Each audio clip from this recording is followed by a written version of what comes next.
In this chapter, we're looking at the immune system. This is helping to protect you, so it's a defense system. It's divided into two initial major divisions, the innate and the adaptive defenses. Helping you to understand how the immune system works, helps you to understand the processes that are occurring within your patient in response to infection, how prevent infection currently and future. So I said that immune system, it's a protective, defensive type of system, and there's two subcomponents, the innate and the adaptive. The innate is nonspecific. In other words, it's going to be the response regardless of what the foreign substance is, whether it's pollen, whether it's E. coli. It doesn't matter, the response is going to be the same. It just recognizes something as foreign, and it's a way of protecting you against these non-specific general components. It is further subdivided into two lines, and we'll talk about that in a moment. The adaptive defense system is very specific. It's often referred to as the third line of defense. So it's what is going to respond to a very specific antigen. And so it's a response, say, to E. coli. It's a response to the influenza virus H1N1, and that can distinguish it from H1N2, a different strain of the influenza virus. And so it's very, very specific. The response to ponderosa pine pollen is going to be different than the response to loblolly pine pollen. It can distinguish the differences between very specific antigens. In general, the adaptive defense system is going to take a little bit longer time to be activated than the innate because of the specificity of it. Now, with the immune system, it's more of a functional system, so we don't have an organ system per se. And both the innate and adaptive defenses are interconnected or intertwined. And so initially you'll have the innate defense system be triggered. There's certain pathways, if you will, but it's going to work along with the adaptive defense. So they work together. Very simplified summary is shown in this diagram that the innate defense, you have the first line of defense, which is often like a barrier, so your skin, mucous membranes, and then the second line of defense, if something is able to penetrate beyond those initial barriers, it will involve more internal defenses, things such as involving your phagocytes, your natural killer cells, the inflammatory response, fever, and various proteins that do function in an antimicrobial aspect. The adaptive defense is going to be composed of the humoral immunity, which involves your B cells, your B lymphocytes, and then also your cellular immunity, which involves your T cells or T lymphocytes. So we're going to start with the innate defense system first. This includes that first and second line of defense to try to stop pathogens. Pathogens are disease-causing microorganisms, so it could be bacteria, viruses, fungi. And the purpose is to stop it from attacking your body. That first line of defense is what we refer to as surface barriers. The skin, the mucous membranes, it's an actual physical barrier. Microorganisms would have to penetrate that barrier in order to penetrate deeper inside of you and cause an infection. I often describe your immune system similar to like a chess game or a war game, if you want. If you think of a video game that's a war game, it's kind of like you've got this first line of defense. For the quote-unquote enemy, this pathogen to penetrate, it has to get past this barrier. So you have ways of protecting yourself. You can't get in me. Well, the pathogens, excuse me, over time have developed different ways that they can sometimes penetrate that physical barrier. They can penetrate and pass through the skin. If they're able to do that, well, now you as the patient, the person, you've got a second line of defense where it's kind of like, ha, you got past that skin. Well, we have a second line of defense here. And then the bacteria kind of like, well, we have a different way of fighting that. And so it's kind of this back and forth. The surface barriers, such as the skin and the mucous membranes, like I say, they're physical barriers. Keratin is resistant to weak acids and bases that's present in the skin. It's fairly resistant to bacterial enzymes and toxins. Now, I will tell you that there are some bacteria that produce a keratinase to break it down. But in general, it's fairly effective. The table here to show this first line defense with the skin, how some of the skin secretions produce, whether it's sweat, whether it's oils, a slightly acidic environment. Bacteria don't like acidic environments. They prefer neutral or a little bit alkaline or basic. And so just lowering the pH a little bit is very effective in inhibiting bacterial growth. With the mucous membranes, I say a lot of them, just the consistency of the mucus will help to trap some of the microorganisms, prevent them from penetrating any further. Things like gastric juice is very acidic, once again in the stomach. That's going to kill most organisms that way. So those are examples of some. Now the second line of defense involves more cells and chemical natures. So if something is able to penetrate the skin, maybe you cut yourself.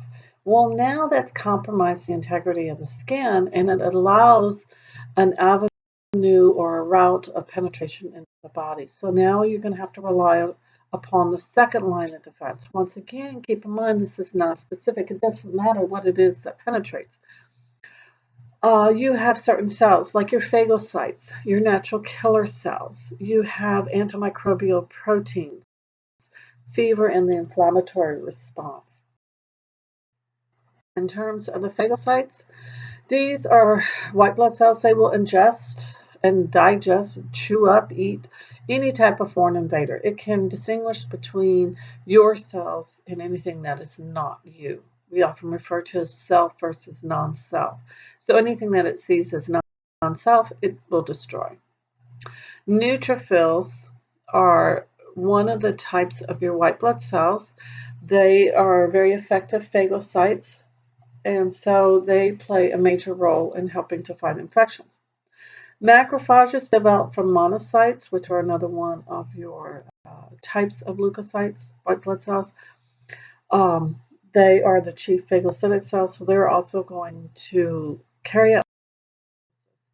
This is a picture of a macrophage, the large purple substance, and it is basically trying to engulf the bacteria, the small rod-shaped structures that are kind of that greenish color. That is the bacteria.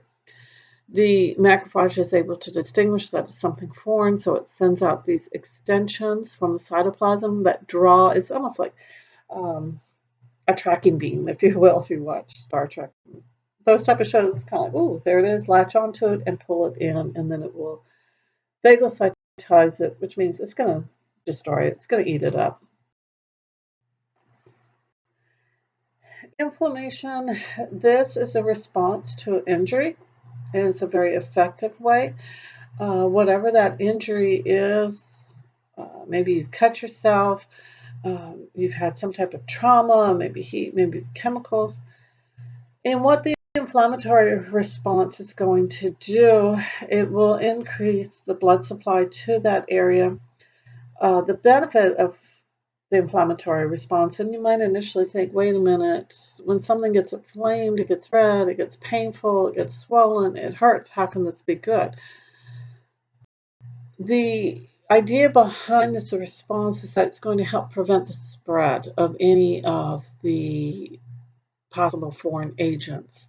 It's going to help clean up any damaged cell debris there, any pathogens that have been killed, and it also triggers the adaptive immune response. It's a way of turning it on. Hey, we have a potential breach of our perimeter here, and so we need to be on the lookout for any foreign substances, and it also starts the repair. The four main signs of inflammation: redness, heat, swelling, and pain. Sometimes there's a fifth sign, which is impairment of function.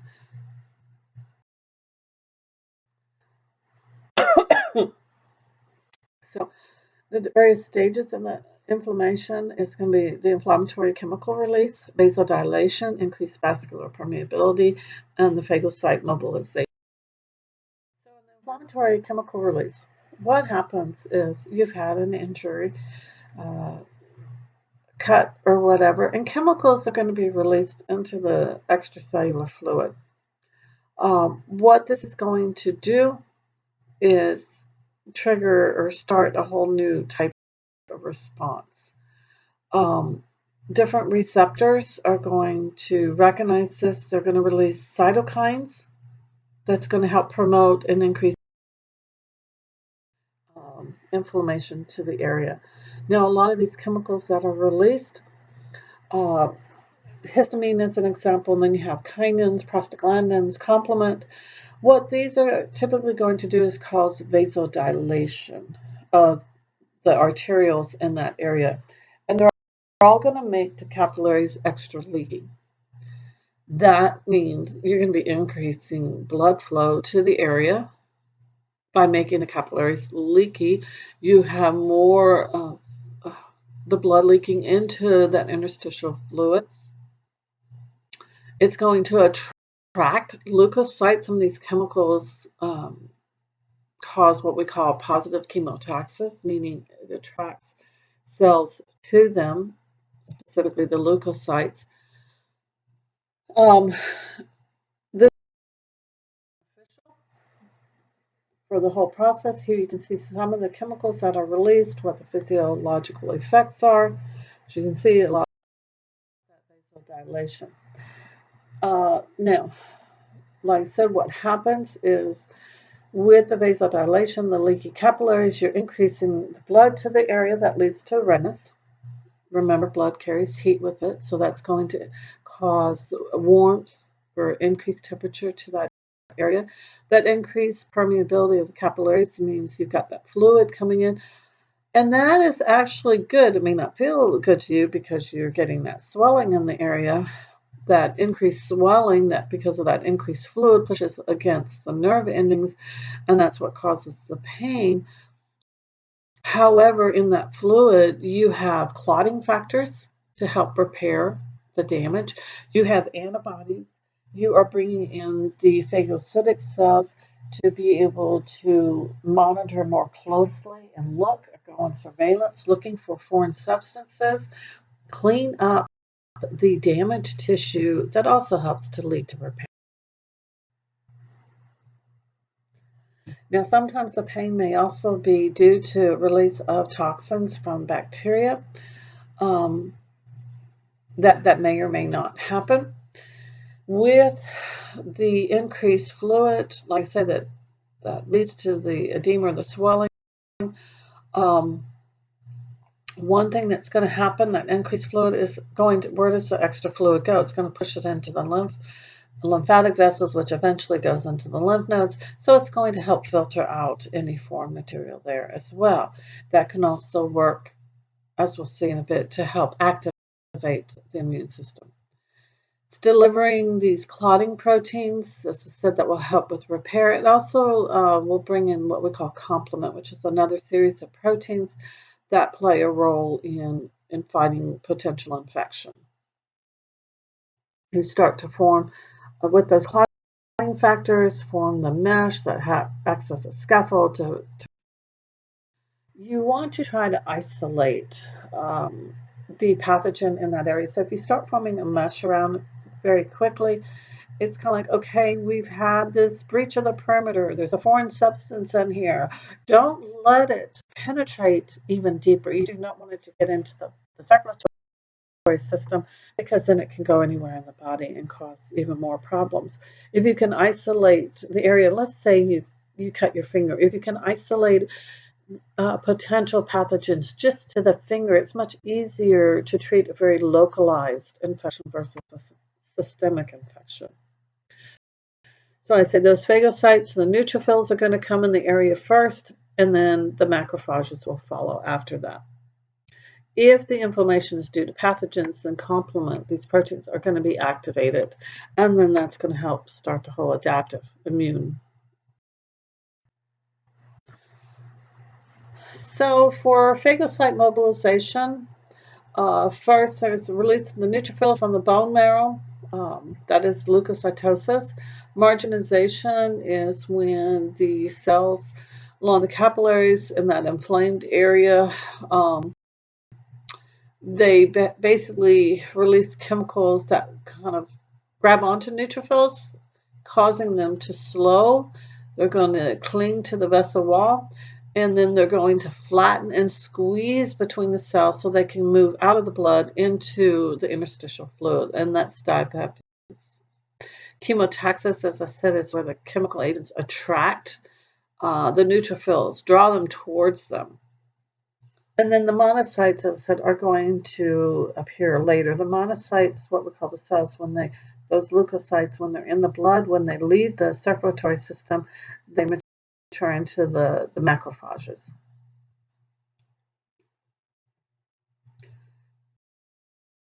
Monocytes are going to appear first, and then they will develop into the macrophages. And prior to the arrival of the monocytes, you've got the neutrophils arriving. So this is showing over here an example of what may happen. Yes, I'm trying to pull up a pointer so we can walk through this. So you've had apparently an unlucky day, and you have got a nail that has penetrated and caused an injury here. So here's the skin. What's going to happen is you have these inflammatory chemicals that are being released from these injured cells. They're diffusing. That is what is going to trigger the chemotaxis. So what's going to happen, these little chemicals are being released. Here, the light blue. Neutrophils are going to enter the blood from the bone marrow. And then they're going to stick to the wall. They're going to flatten out, squeeze through. This is going to happen in the capillaries, which are only one cell thick. And then they're going to migrate. How do they know to go up this direction towards the injured site? It's because of the chemotaxis. These chemicals are drawing them there. So this table is showing, excuse me, when you've had that damage, injury to the tissue from whatever cause, you release chemicals, the injured cells do, that are going to be attracting the leukocytes, those neutrophils there. The marginalization squeezes through the walls, is attracted towards the cells, and the neutrophils are going to be short-term, macrophages are long-term. They are going to start cleaning up the damaged tissue cells, your damaged tissue cells. They're going to phagocytose the pathogens. Basically, they're attacking and also cleanup group. There may be pus formed. That is the cellular debris that's in the area. Now, some of the release of the inflammatory chemicals, what they are doing is they're causing the arterioles to dilate, so you have increased blood flow to the area. As I said earlier, that leads to the heat and the redness. The heat causes an increase in temperature in that localized area. That increases the metabolic rate of the cells, which is going to increase the rate of repair. Increased capillary permeability means that it's able to leak fluids. So basically, they get leaky. So you have more interstitial fluid that's bringing in more proteins. That's going to increase fluid, push up against the nerves, causing the pain, and the swelling is causing the pain. And the release of all of these inflammatory chemicals is what is attracting the neutrophils, the monocytes, and lymphocytes to that area. The leaked clotting proteins from the blood that came from the capillaries over here start to form that mesh, basically trying to seal off the area, prevent any further penetration, and assist overall. All this plays together for healing of that injured site and prevent infection.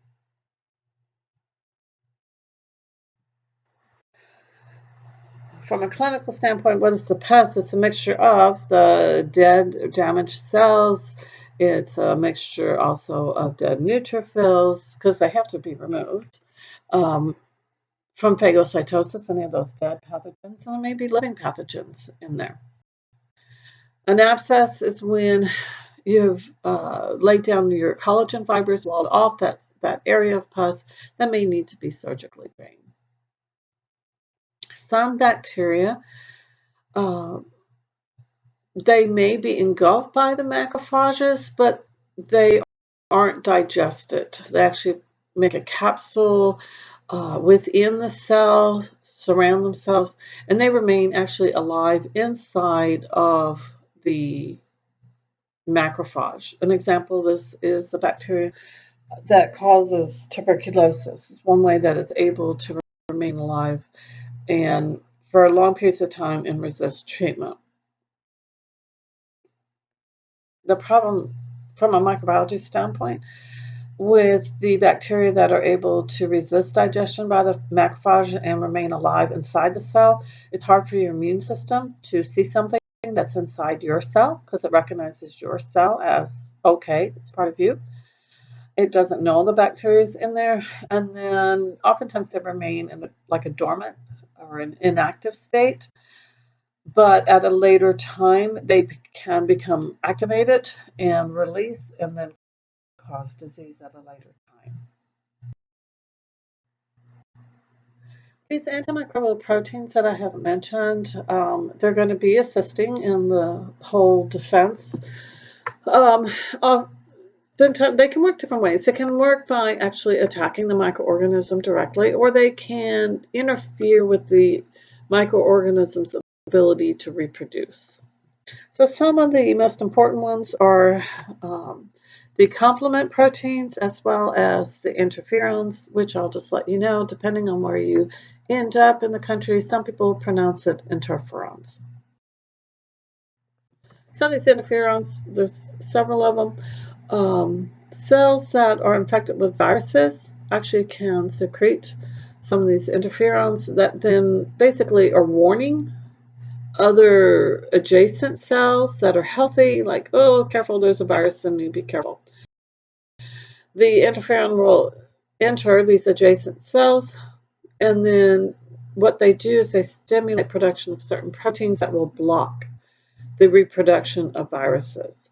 So that if the virus does infect the adjacent cell, it cannot reproduce in it.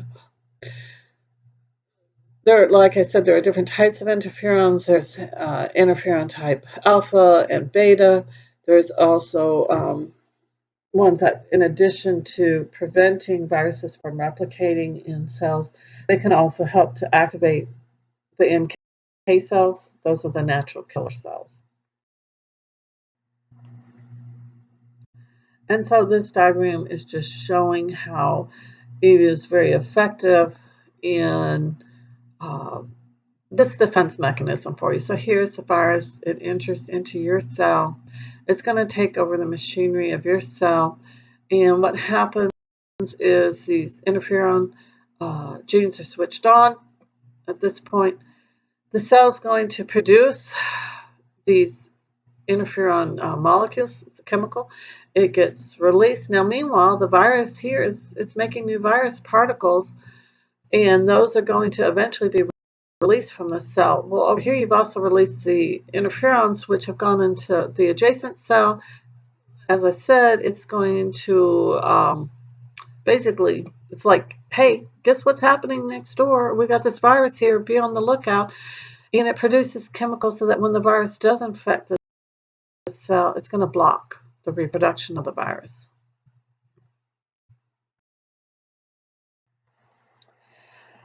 Complement.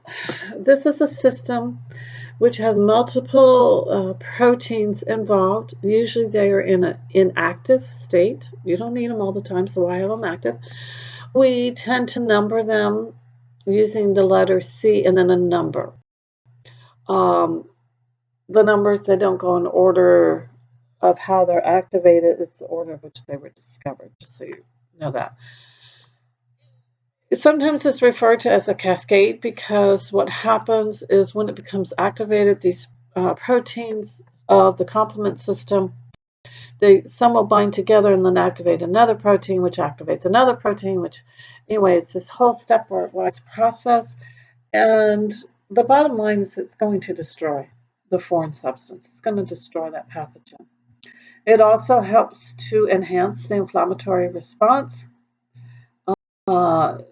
which, as you can see, that inflammatory response, we just talked about all the factors involved that help to fight the infection. So complement's going to be involved with both the innate, and we're going to also see it's also involved with the. It can be activated by 3 different ways. The classical pathway, which involves antibodies binding the lectin pathway, and then there's an alternative pathway. And for the purpose of this class, no matter which way is activated, just know that each one of them, it is a very orderly sequence. It is dependent upon the step before it. If you have a block in any step, nothing beyond that is going to happen. What happens ultimately, regardless of which pathway it goes down, is that eventually it's going to enhance that inflammatory response.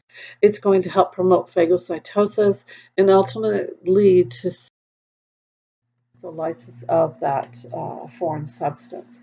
So as you can see here, you've got the 3 different pathways.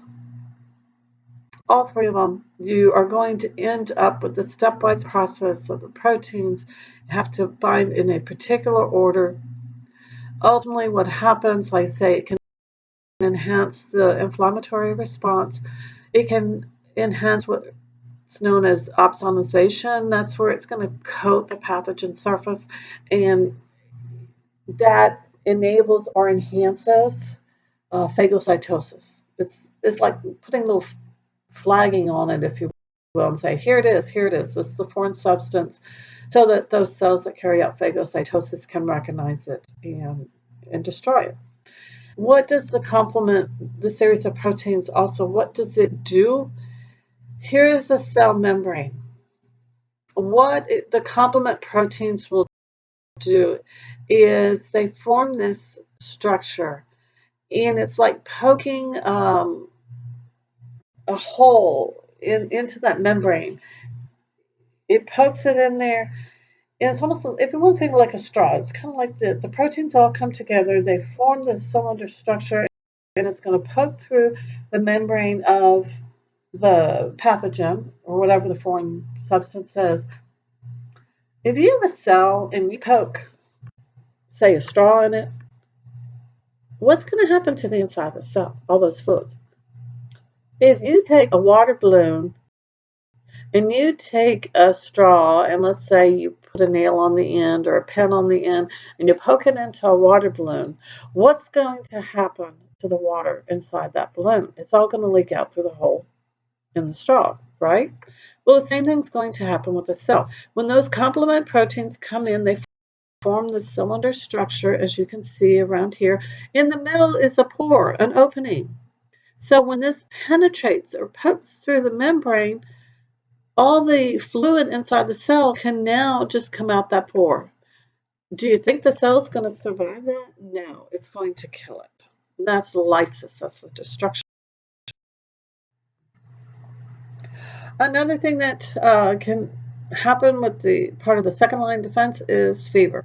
Obviously, fever is higher than normal body temperature. It's a systemic response to the invading pathogens. Um, what happens is your leukocytes, those neutrophils, the macrophages are going to secrete what we call pyrogens. Pyrogens are going to act on the hypothalamus. Hypothalamus is what controls your internal body temperature. It's just like you walking up to your thermostat and raising the temperature. And that's what it's going to do. It's going to increase that set point. Now, a slight fever is good because what that's going to do is in the liver and the spleen, it's going to have them sequester or hold the iron and zinc. Iron and zinc are both needed by microorganisms for survival. So if the liver and the spleen basically hang on to it, don't let it freely flow through the blood, then ultimately the microorganisms are going to die. Fever is also increased temperature, increases metabolic rate. That means it's going to increase the rate at which you can repair any of the damaged and injured tissues as well. So in this table, it is showing the second line of defense. So if something was able to penetrate, say, through the skin, now it has to deal with the second line of defense. The phagocytes, the inflammatory response, the fever, etc. And all of these, it doesn't matter what it is, the response is going to be the same. Now, the third line of defense, which is known as the adaptive defense or adaptive immune system, this is where it's very specific. It does make a difference as to what the organism is. It can recognize the difference between E. coli bacteria versus salmonella bacteria, etc. Part of the activities involved with this, it's going to amplify the inflammatory response. It's going to activate that complement that we just talked about. Now, there is a memory that is associated with this. So one of the drawbacks, they often talk about it must be primed, and that just means the first time you have been exposed to whatever the pathogen is, this priming takes a little bit of time so that the response will not be immediate as you activate the system. Now, any subsequent exposure, then it's immediate in terms of the response. But the first time you have been exposed to it, there's a lag delay on this. So like I say, it is very specific. It is systemic, so it's not going to be isolated as a response localized just to where the initial, say, entry point was. It's a systemic response. And then, like I said, it does have that memory response so that on any subsequent response, you're going to have an immediate response, and it's much stronger than what that first response was. There are two branches or two subcomponents of the adaptive immune system. There is the humoral, which is also known as the antibody-mediated, and then there's the cellular immunity. For the humoral immunity, this is going to be involving the production of antibodies. These antibodies can, once they're produced, are going to circulate in the blood, interstitial fluid, etc. They will bind to their target cell, to the antigen, that foreign substance, and it can inactivate it, and basically it's marking it when the antibody binds to the antigen, to that target cell, it's going to mark it for both complement and phagocytes for them to destroy it. Humoral immunity has extracellular targets. It's going to involve the B cells. Cellular immunity is going to involve the T cells. And in this case, the lymphocytes act as against those target cells. They can either directly kill infected cells, or indirectly they can release chemicals that are going to enhance your inflammatory response and activate other cells. Cellular immunity has cellular targets. Antigens, these are substances that are going to stimulate or provoke an immune response. It is a foreign substance. It is a marker. Oftentimes proteins make very good antigens that are on typically the surface of a foreign cell. So when you see antigens, think foreign substance. It's not part of you. It's something that's foreign that has penetrated into you. And that is what the adaptive immune response is going to be targeting against that. So this is non-self. Now, the characteristics of the antigen, they're going to contain certain components of it that are referred to as the antigenic determinants. Let's say protein antigens.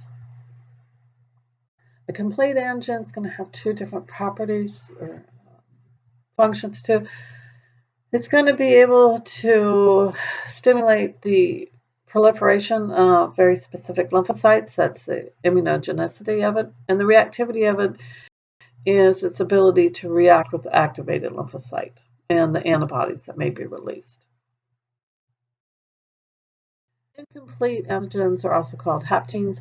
Basically, these are molecules that are too small, so by themselves, you're not going to see any type of immune response. Very small things like peptides, which are not as large as proteins, nucleotides, some hormones.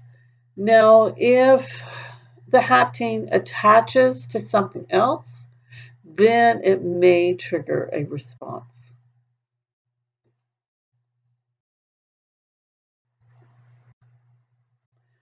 All cells are covered, if you remember, with a lot of different proteins on their surface that extend out from the cell membrane. Now, you are able to recognize what belongs to you and what doesn't belong to you. So for you, these proteins that are on the surface, your body's not going to recognize them as an antigen. It's part of you. But if you were to donate, say, a kidney to someone else, it has your markers. Those now become antigens, and somebody else will recognize those as foreign and would attack them. Part of or a group of the proteins, we call these are MHC proteins, major histocompatibility complex. And that's what's unique to each person. So mine are going to be different from yours, and that's how you can determine the self versus non-self. Now you have two types of lymphocytes, the B cells and the T cells. So the B cells are involved with the humoral immunity, T cells are with cellular immunity. Now, there's another group of cells that are very, very important in helping to activate the adaptive immune system, and those are going to be what we call your APCs. These are your antigen-presenting cells. So they're going to play a role in the beginning start process. Now, in terms of the lymphocytes, at the very beginning of development, so lymphocytes or B and T cells, they share a common part at the beginning of development, and then later it changes. So the 5 general steps are the origin, maturation, seeding, antigen encounter, and activation to proliferation, differentiation. So both B cells and T cells, the precursors of them are going to originate in the red bone marrow. So that's going to be the origin. From maturing of these cells, the B cells are going to mature in the bone marrow, and then what happens to the cells that eventually become T cells, the precursors to them, are going to move from the bone marrow, they move in the blood to the thymus. And so T cells mature in the thymus, B cells mature in the bone marrow. Now, some of the original lymphocytes are going to leave the thymus and the bone marrow, and they are going to move to some of your secondary lymphoid organs. It's what we call seeding. So they're going to go to, an example would be the lymph node.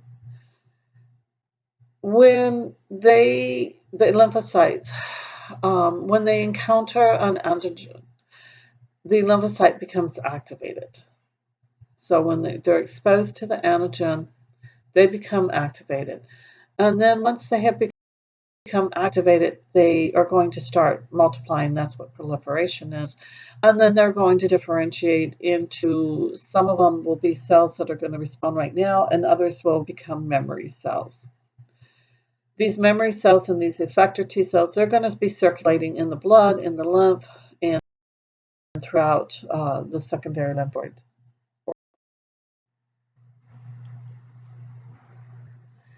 In the thymus, when you're looking at the T cells, positive selection versus negative selection, the T cells must be able to recognize that major histocompatibility complex that you have, the self one.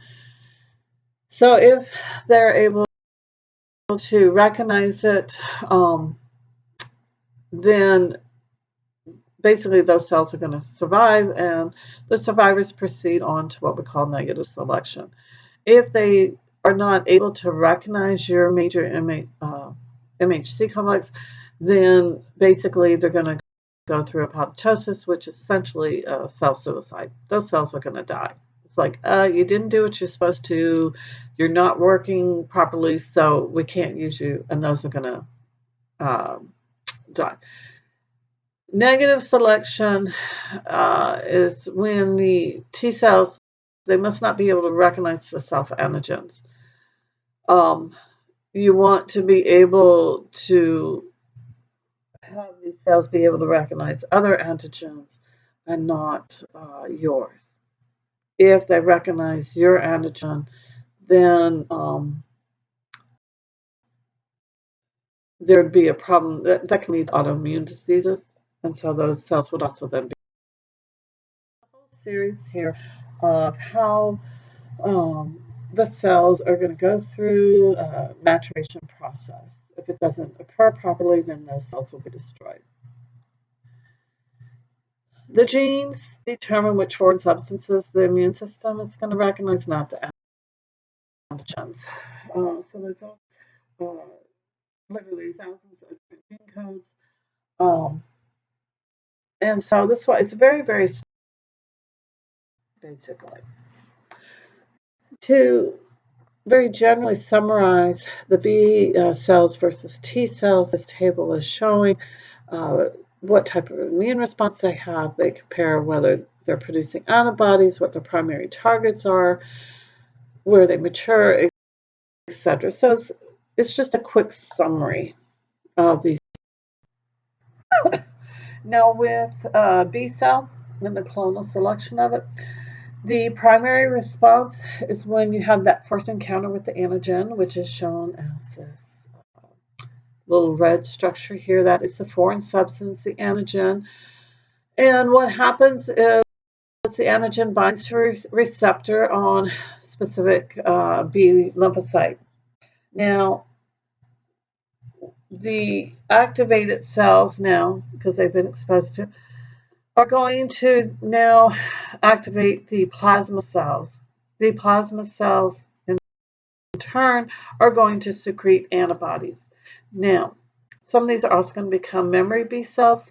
So these will remain, and any future subsequent exposure to this exact same antigen that was up here, it will be able to trigger an immediate response and produce more antibodies at that time.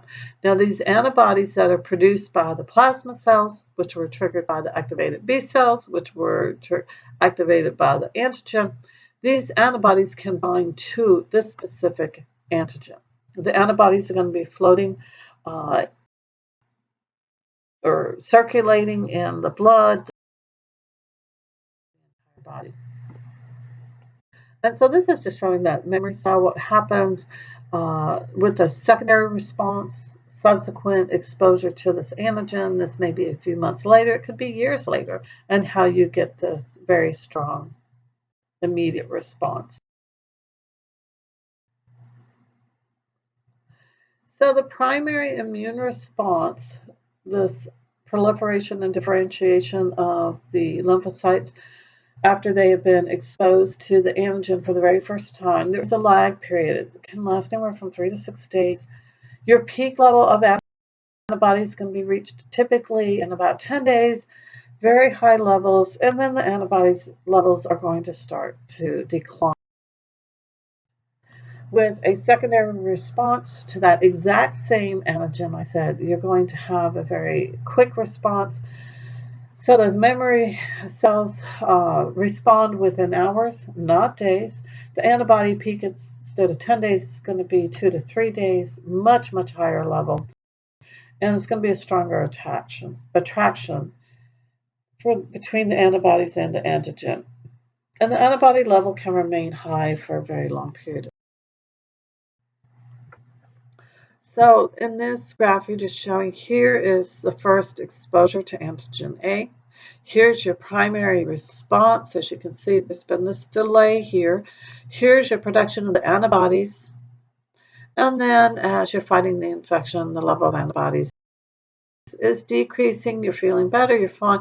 Here is a second exposure to antigen A. Boom. Here's very strong response, high levels of antibodies being produced.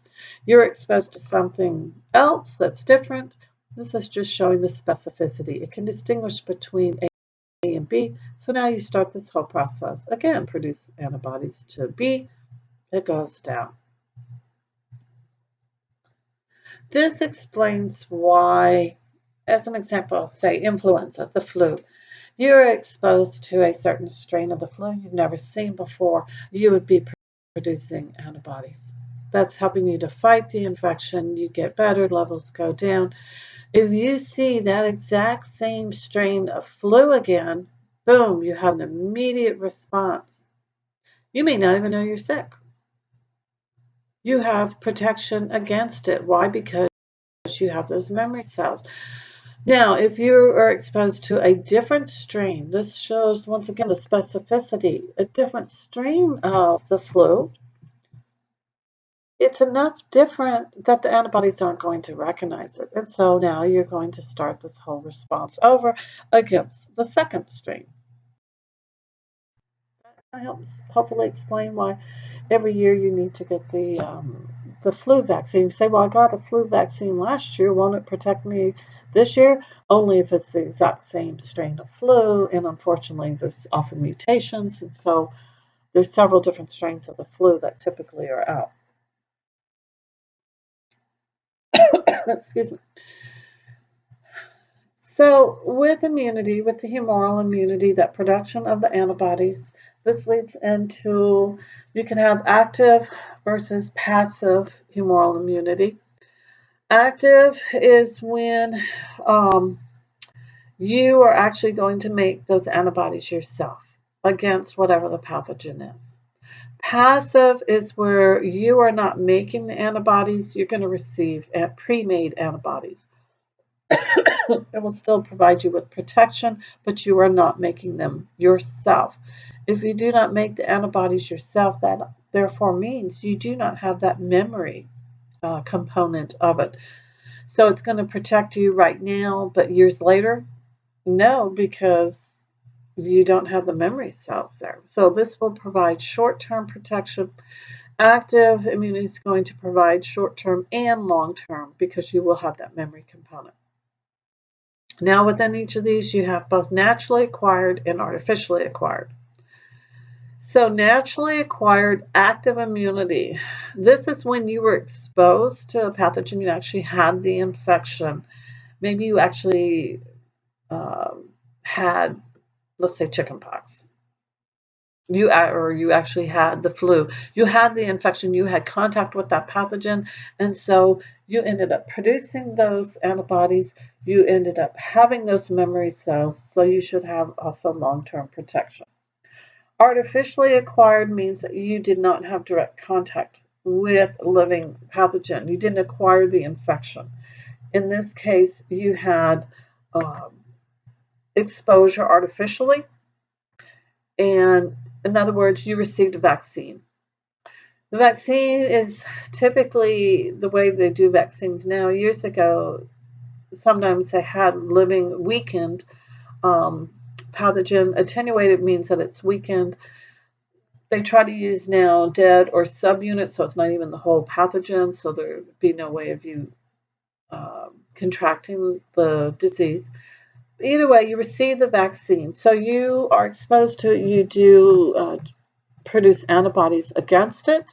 That's the whole idea behind vaccine, is that you're activating your humoral immune system. So you're producing antibodies, and you do generate those memory cells so that any subsequent exposure, you will be protected from it.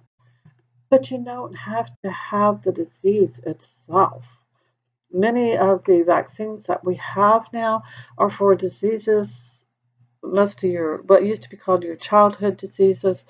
Some of these can be devastating, and so there's no reason why, certainly like a child should have to suffer through some of these diseases. There's no reason why anyone should have to suffer through, say, polio. That can be absolutely devastating. So the vaccine is providing you with a safe way of being exposed to those pathogens and yet gaining protection against them. With the passive, what's happening here, like I said, is you are not producing antibodies. You're not being exposed to the pathogen, so you never produce antibodies. And also, like I said earlier, you don't have that memory, so you don't have that long-term protection. Naturally acquired is when the antibodies are being produced by a mother, and if she is nursing an infant, the antibodies are being passed through her breast milk to that nursing infant. Or if she is still pregnant, the antibodies can usually pass that placental barrier, and so they can protect the developing fetus. Like I said, it will protect short term. A newborn does not have a fully functioning immune system, so this is one way of protecting that developing that young newborn.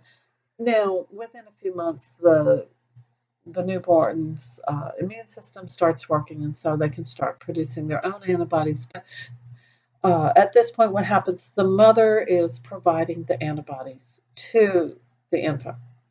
Artificially acquired passive immunity is when an individual is receiving antibodies that were produced by someone else, usually by injection. They will inject these purified antibodies, and this is once again going to provide protection right now. You don't produce your own antibodies. This may be done in a situation where you have these antibodies that are available and you have an individual who can, say, not receive a vaccine. Maybe they are immunocompromised. Maybe they're going through cancer treatments. They cannot get sick. Their immune system is already compromised. It's not working 100%. You cannot have them get sick. And so there may be an infection going around. So the best way to protect them is to give them antibodies that somebody else has made that will confer protection on them. Some vaccines, a lot of vaccines actually, are against viruses, which viruses are hard to grow. They need to have a host cell. And so a lot of vaccines actually are produced, they grow the cells initially in chicken eggs. And so if somebody has an allergy to chickens, they may not be able to receive that vaccine, which is one reason why before you receive a vaccine, they will usually ask you, are you allergic to eggs? That's why they're asking that, if you've ever wondered, because that's where the vaccine is produced by using chicken eggs. So if you're allergic to it and you can't get it, then you may need to, if there's an outbreak of a particular disease, you may need to then get these preformed antibodies injected to provide protection for you. The antibodies that are being produced are also called immunoglobulins. They are proteins. As I said, they're secreted by those plasma cells. There are 5 different groups or classes of them. We call them IG and then give them a number, or excuse me, a letter. The basic structure of the antibody, it kind of looks like a Y. There are 4 chains. You have 2 what we call heavy chains, and then we have 2 light chains. There is a constant region, and there's also a variable region. That variable region is what becomes specific for, at the very end, has an area called the antigen binding site. So that's where the specificity is on there. This is a general drawing of an antibody. Some people describe it as a T. I tend to describe it looking like a Y. These longer strands in the middle, as you can see, they're longer than the other ones. So these are the heavy chains. They're longer. They would weigh more.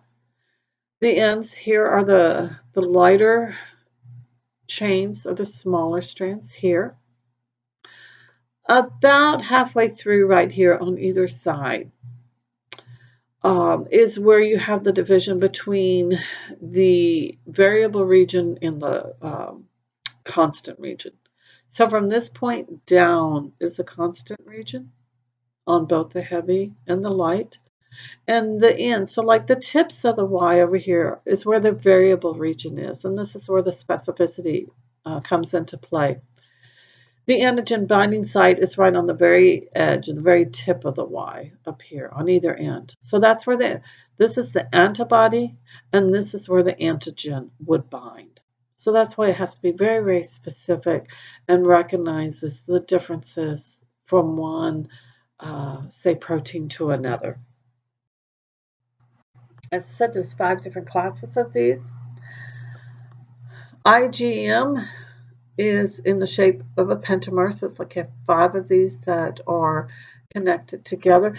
This will be the first immunoglobulin that is secreted by the plasma cells when you have your first primary response.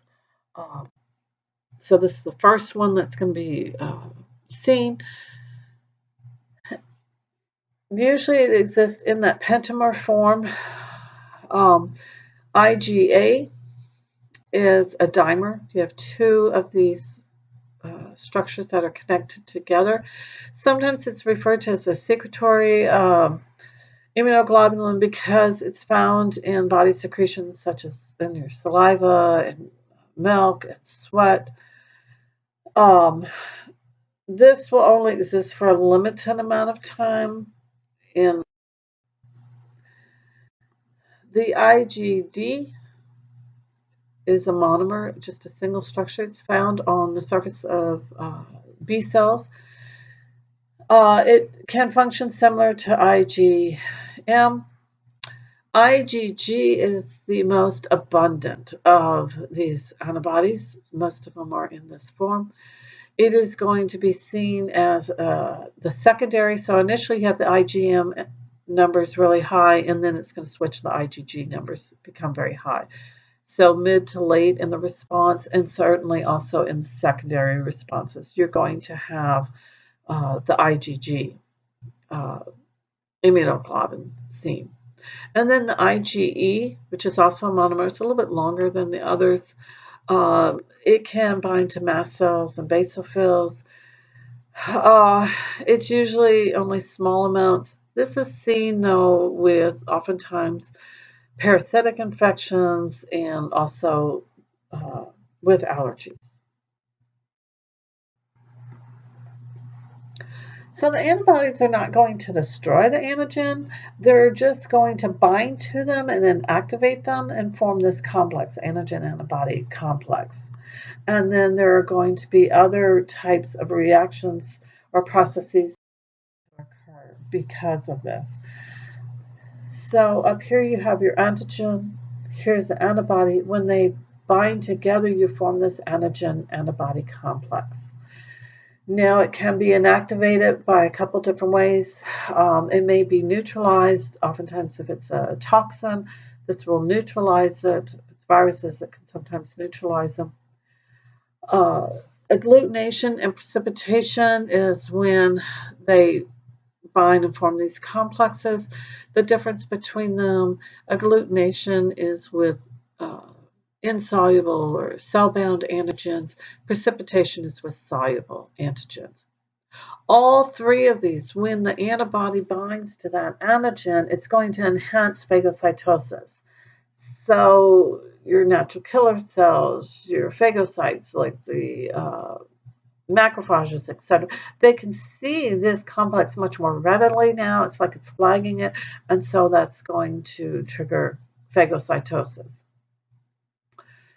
Now, it can also what we call fix and activate the complement system. So here it has bound to, the antibody has bound to the antigen on the surface of this particular organism, and now that activates the whole complement cascade process that we've talked about previously, which results with the complement protein forming, boom, embedding in the wall of the foreign cell.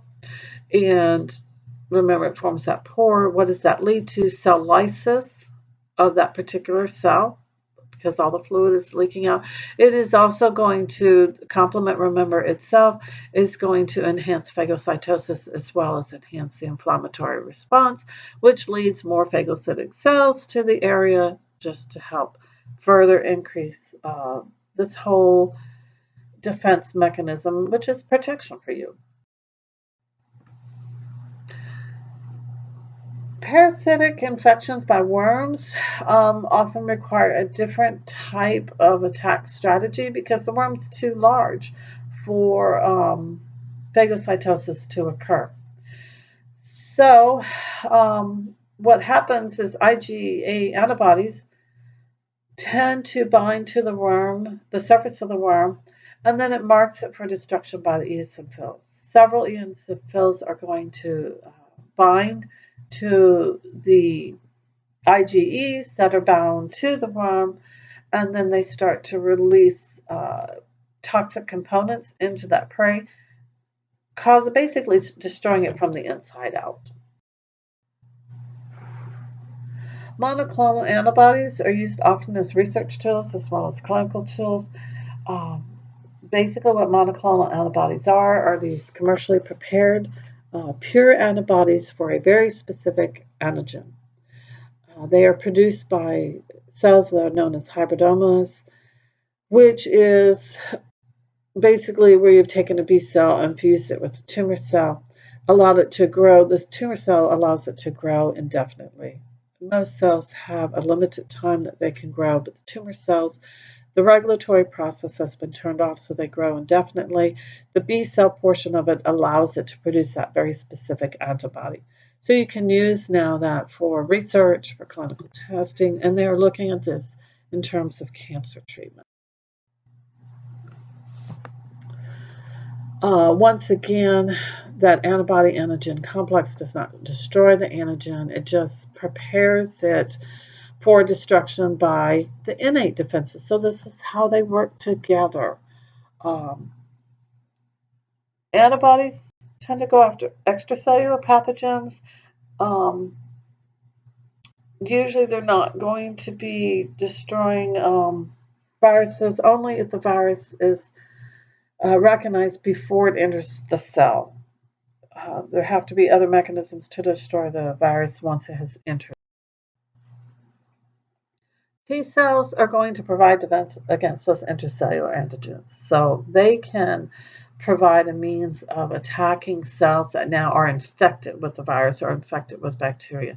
They can also recognize cancerous cells or abnormal cells, and these are the ones that are going to recognize any type of foreign cell, like if you've had organ transplant. Sometimes the cells are going to directly kill the infected cell. Other times they will release chemicals that are involved. So once again, remember both B and T cells start out in the red bone marrow, and then that immature lymphocyte is going to move to the thymus where it matures. It will mature either into a CD4 cell or a CD8 cell. CD4 cells, these cells, excuse me, are going to become activated by antigen-presenting cells or dendritic cells. Dendritic cells are a type of antigen-presenting cell. Now, in this case, the class 2 major histocompatibility complex protein is being displayed. What has happened is the antigen-presenting cell has engulfed a foreign cell, it recognized something foreign and engulfed it, and it is displaying certain markers. Part of the antigen is, it engulfs the cell internally, but then part of the antigen it exposes on the surface, and that's what is now being used to activate the CD4 cell, which is now going to go through the proliferation state or the reproductive state. These CD4 cells down here will ultimately become either what we call helper T cells or regulatory T cells. Some of the CD4 cells will become memory cells. Now on this side you have the class 1 major histocompatibility complex. Once again, it's being displayed over here by this antigen presenting cell, activating these cells, which become the CD8 cells. Some of them will become memory cells, and the remainder are going to go through reproduction, and these will become cytotoxic T cells. And these are going to be moving into the lymphoid tissue as well as into the blood plasma. Now the T cells are only going to respond, like I say, not to the entire foreign substance, just to a piece of it, of the antigen that's displayed on the surface along with that MHC complex. So there's class 1 and class 2. The class 1 MHC proteins are displayed on all cells except for the red blood cells, and the class 2 MHC proteins are displayed by the antigen-presenting cells, your dendritic cells, macrophages, and B cells. So both of them are synthesized and will bind to these fragments. So this is comparing the class 1 versus the class 2. What they are recognized either by the CD8 or versus CD4, and recognizing, is it part of you or is it not part of you? So those T cells, like I said, become activated when that antigen is presented to them by the antigen presenting cell. It's a couple-step process. You're going to have to make the memory cells as well as the T cells. So as we just said earlier, here is the antigen presentation by the antigen presenting cell. You have this recognition that has to occur, and then you form what we call the clonal formation. Some of these will become memory cells, and then the rest of them from CD4, they will become the helper T cells. The CD8 those cells will become the cytotoxic T cells. Now the helper T cells, they're going to play a huge role in activation because they tend to activate, helper T cells are going to activate additional T cells. There are multiple T cells. So when the CD4 activates the helper T cells are going to help activate the regulatory T cells, which are involved with helping to prevent autoimmune diseases. They kind of help keep the cytotoxic T cells in check. The helper T cells are also going to play a role in helping to stimulate or enhance the stimulation of the cytotoxic T cells. The helper T cells are also going to help activate B cells. So once that antigen presenting cell has engulfed the foreign substance, it presents the antigen, activating the helper T cells, and activates the CD4 cells, which become the helper T cells. If you do not activate the helper T cells, you're not going to have any immune response. And just so you know, the one thing that the HIV virus does is that it interferes or inhibits the CD4 cells. If it inhibits the CD4 cells, then that means you never activate the helper T cells. If you never activate the helper T cells, you can never activate the remaining T cells, those regulatory and cytotoxic ones, and in turn, you also never activate the B cells. If you never activate the B cells, you don't even have a humoral response. And if you don't activate those helper T cells, you're not going to have a cell-mediated response either. Bottom line is, you don't have an immune system.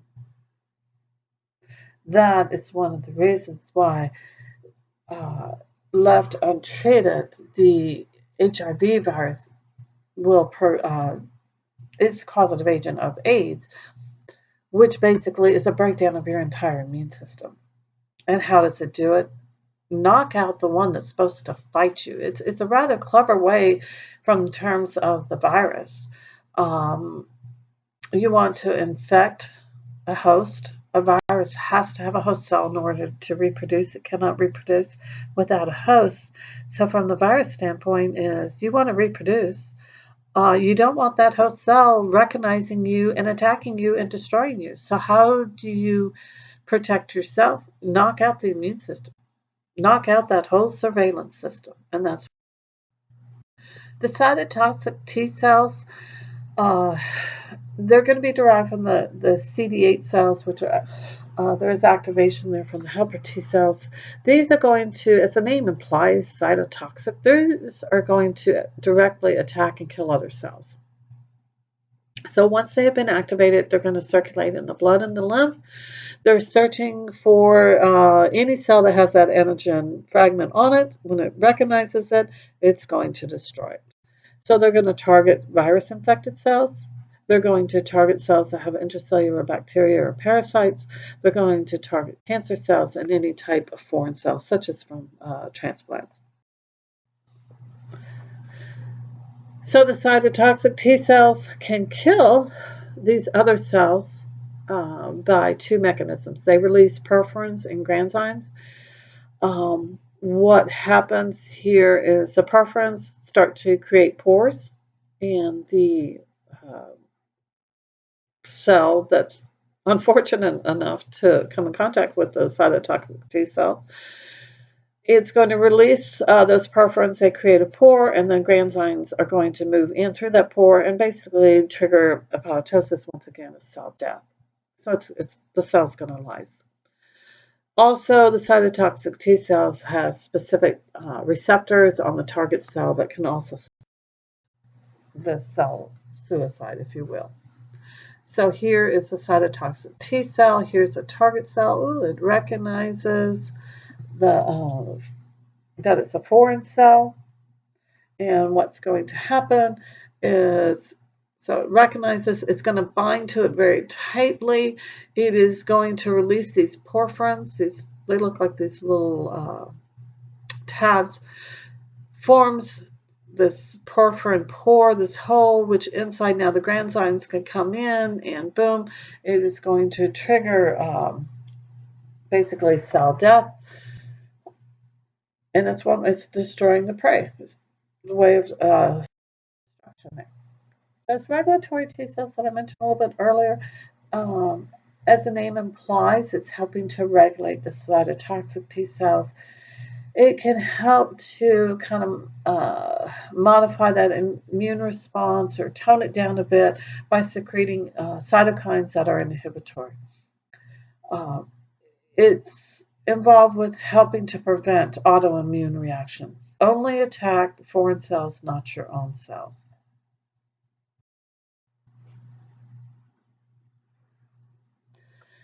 So this diagram is showing kind of a summary. Here is the antigen, that foreign substance. You have your innate defense. Number one, can it get past that surface barrier? Can it penetrate through the skin? Ooh, it did. Now you've got your internal defense systems. You have the inflammatory response. You've got fever being generated. The release of some of the chemicals from the damaged tissue that are attracting phagocytes to the area. If they don't get it, you're now also turn on the adaptive defense, the specific one, which is going to be the cell-mediated where you have your antigen-presenting cells have engulfed that foreign substance. They present the antigen on the surface. You now activate your CD8 cells. You activate your CD4 cells. This is going to be huge right here, the CD4 cells, which then give rise to your helper T cells. Some of these become memory cells, so if you ever see this again in the future, you'll have a very immediate response. Those helper T cells, what are they going to do? In turn, they're going to now also help activate the CD8 cells, which give rise to the cytotoxic T cells, which are going to bind and basically kill the offending cells because they're out searching for this. You also have memory cells here, so if you ever see it in the future, here are those helper T cells. They're also releasing cytokines, which are going to help stimulate some of your macrophages, the natural killer cells. The helper T cells also are going to now activate the B cells, which some of those become memory cells, and then also that will activate the plasma cells to produce the antibodies, which are specific, once again, against this antigen.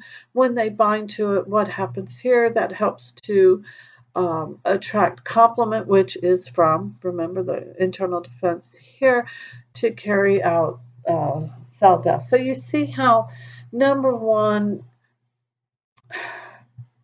all of this is going to work for your protection, but the cellular immunity, which involves the T cells, the humoral immunity, which involves the B cells, they work together. How? Even though some of them are working extracellular, some are working intracellular cells, the activation of the T cells ultimately will activate B cells, and they're going to work together. And the adaptive defense is also going to be working with your innate defenses. If something can penetrate past this first line of defense, you've got the second line of defense and the third line of defense. Remember, the innate is very nonspecific. This is going to happen no matter what the specific organism is. The adaptive defense is very, very specific. And this table is showing some of the different cells and some of the different molecules that are involved with the immune response. Essentially, when you see complement, think cell lysis. With organ transplants, how do you prevent rejection? Basically, what is going to happen, because the patient who receives that organ transplant, their immune system would recognize the markers on the donated organ as foreign, and so it will stimulate the entire adaptive immune response and attack and destroy those cells. Obviously, you don't want that to happen. And so what happens is, number one, when there's going to be an organ transplant, for it to be successful, you want the tissues to be of those organs between the recipient and the donor to be as similar as possible. So obviously, number one, you have to have the same blood type. There are over 30 different markers on blood when we do typing, and you want those. Usually we just look at the ABO for blood transfusion, but for an organ transplant, you're going to want to match those antigens up as closely as possible. The more closely, the more similar they are, the better chance of you having success. The recipient, the patient, is going to have to be treated with immunosuppressive therapy. They have to take medication to suppress their immune system. Why? Because you have to suppress those T cells, those B cells. You have to suppress the entire adaptive immune system so that it will not recognize that new organ as something foreign. How long do you have to take these drugs, immunosuppressive drugs? You must take them for the rest of your life, because as soon as you stop, your immune system will kick in. Does this mean that your immune system is suppressed? Yes, it is. You have to do that in order for the transplant to be successful. The drawback of this is that, yes, that means that you are going to be more susceptible to anything that is around you. So any type of infection, you're going to be much more susceptible to. You'd be more susceptible to the flu, to common colds, etc. Some of these therapies have additional effects, but there really is no other choice. If you are at the point that you need to have a transplant, there's no other options left for you. um, so these other infections is the leading cause of death amongst transplant recipients because their immune system is suppressed. Different types of immune problems. There are different types of immunodeficiencies. This may either be congenital or acquired throughout your lifetime, where there has been some impairment. Severe combined immunodeficiency syndrome is where there's a genetic defect and it's affecting both the B and the T cells. What is the treatment? If you can do a bone marrow transplant, because that's where the B and T cells originate from, that would be the best form. Hodgkin's disease is an acquired immunodeficiency, causes cancer of the B cells. It tends to depress the lymph node cells, which then leads to immunodeficiency. The lymph nodes are depressed, they're not working properly, they're not able to have that surveillance to catch any foreign substances that may be traveling through the lymph. AIDS, which is acquired immunodeficiency syndrome. The causative agent of this is the HIV virus, the human immunodeficiency virus. As I said earlier, the virus interferes with the helper T cells, which, as we see, are so vital and critical in activating the rest of the T cells as well as the B cells. Typically, this is going to be characterized in the AIDS and severe. There's a progression of stages of the AIDS. So towards the end, in the severe stages, it's characterized by very severe weight loss, night sweats, swollen lymph nodes. You tend to see opportunistic infections occurring because the immune system is wiped out. The virus itself can be transmitted by bodily fluids and blood, semen, vaginal secretions. The HIV virus tends to multiply in the lymph nodes. A person can be asymptomatic for years left untreated. Symptoms usually don't begin until the immune system starts to collapse. There is no cure for AIDS at this point in time. There are a combination of drugs that can be given in a cocktail, what we call a cocktail, because it's a combination of drugs that can help basically kind of delay it, but it's not a cure. It can certainly help in the treatment, but over time, the concern is whether the virus becomes resistant to those drugs. So it's not a cure. There are other types of autoimmune diseases. Basically, what's happening with any autoimmune disease, the immune system now no longer distinguishes between self and non-self. And so it starts to attack everything. There are several different examples of autoimmune diseases. RA, or rheumatoid arthritis, tends to start to destroy the joints. MS destroys the white matter along the myelin sheath. Graves' disease causes hyperthyroidism. Type 1 diabetes mellitus starts to destroy cells within the pancreas. What is the treatment of autoimmune diseases? You can give anti-inflammatory drugs that starts to suppress the entire immune system. There is research ongoing trying to see if there's some way of activating the regulatory T cells, but this is an area of ongoing. Nothing's confirmed yet. Hypersensitivities. This is where the immune response basically it's overactive. It responds in such a way that ends up causing more damage than if it had done nothing at all. And there's different types of hypersensitivities. We distinguish them by the time and whether antibodies or T cells are involved. T cells tend to involve a delayed type of hypersensitivity. Excuse me. And so basically you end up oftentimes with the release of histamine, and this ends up with a huge outpouring of fluid from the capillaries because of increased permeability. You tend to have an increase in mucus and oftentimes constriction, such as in the bronchioles. And so what a person sees is possibly asthma, increase in mucus, may end up with like sneezing, the increased permeability of capillaries. Hypersensitivities, there's 4 different types. Immediate hypersensitivity, this is called type 1 or acute hypersensitivity. This deals with allergies. It usually starts seconds after contact with that allergen. It's the antigen that is causing the allergic reaction. The first initial contact is usually asymptomatic, but basically what it's doing, it sensitizes the person.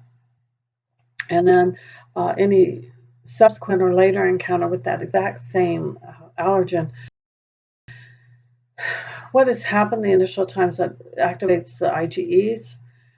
So with initial or later encounters, that same antigen is going to, with the IgGs, is going to cause a release of the histamine from those IgEs. And that induces an inflammatory response.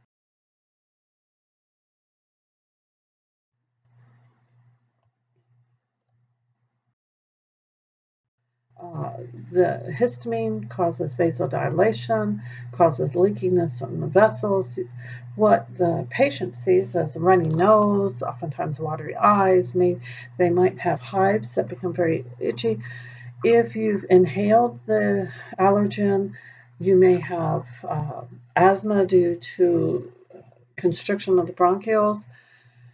Because there's this histamine that's being released that's causing all the problems, that's why you take an antihistamine to help control it. The allergic reaction could be local or it could be systemic. When it's local, that's oftentimes where you might see redness or hives in a particular area. But either way, you need to take control it. If it's a systemic response, this can lead to anaphylactic shock. In this case, what can happen is the bronchioles can constrict. This makes breathing very difficult. This is oftentimes what you see when somebody has an allergy, say, to peanuts or to bee stings.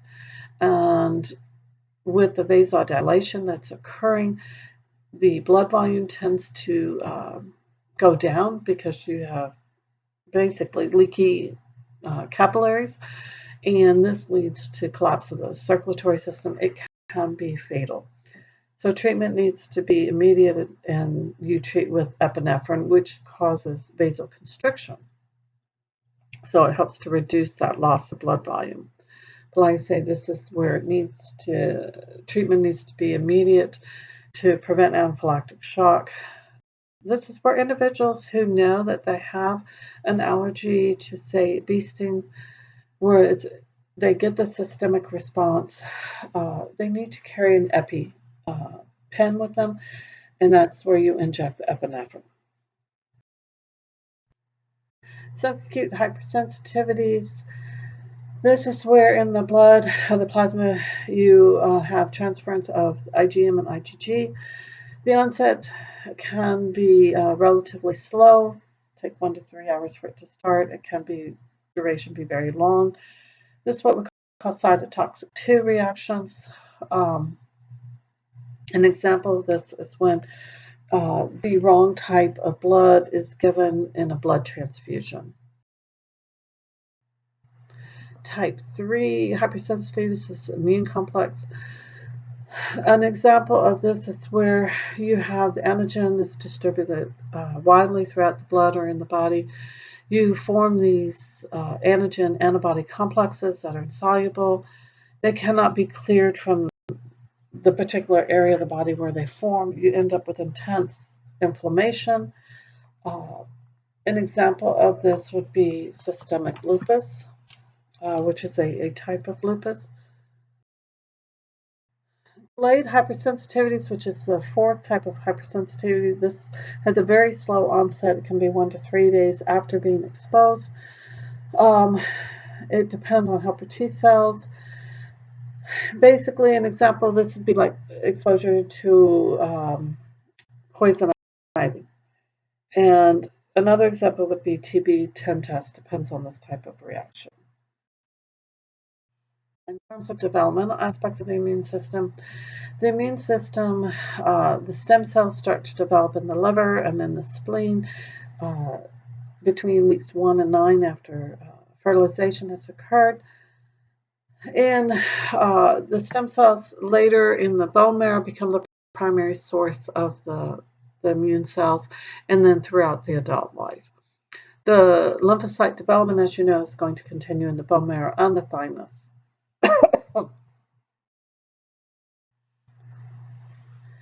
Different things that can have an influence on the immune system function, the nervous system, things like depression, if you're under a lot of emotional stress, if you're under a lot of grief, these can all kind of suppress or impair the immune system. Diet plays a role in terms of vitamin D is necessary for activation of the CD8 cells, which activate the cytotoxic T cells. So deficiency in vitamin D can have an adverse effect on the immune system. As we age, it seems like everything tends to slow down. There tends to be increased susceptibility to autoimmune diseases as we age and immunodeficiency diseases as we age. There also seems to be a greater increase or incidence of cancer as we age. Why the immune system tends to fail as we get older, we don't really know. We do know that the thymus atrophy and gets smaller as we age, and there's a decrease in production of those immature T and B cells, so that may play a role as well.